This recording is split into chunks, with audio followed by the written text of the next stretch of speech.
मतलब त इन दुनिया में 4 माण्हू ज़ालिम आहिनि ऐं 4 मज़लूम आहिनि। जेके ज़ालिम आहिनि हाणे तव्हां पाण सोचो त केरु आहिनि मज़लूम केरु आहिनि। छा मतलब असां ज़ालिम आहियूं? ॾेखारियां पंहिंजी गर्मी। न रहम गर्मी रहम। सुबता तू ॾिसंदे जा सर्दीअ जी सर्दी। न वञूं था हूअं बि त हर कमु तव्हांजे मर्ज़ीअ सां थो थिए न। ॾींहुं हुजे या राति हुजे असां त हुकुम जा ग़ुलाम हूं पर मञण ते ठुप कोन्हे को। त पोइ बीठा छा था कयो? वञो अधा वारनि ॾेयनि खणी अचो।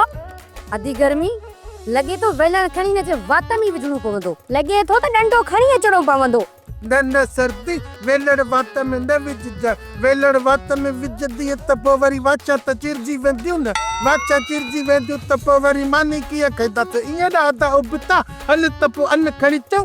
ईअं न हलंदासीं पंहिंजी मानी पाण सां खणी हलियो न त हे बुक्सूं न वरी पाण खाईंदियूं। बुखिया त तव्हां आहियो। हथ में मानी ॾिस कीअं था खणी वञनि।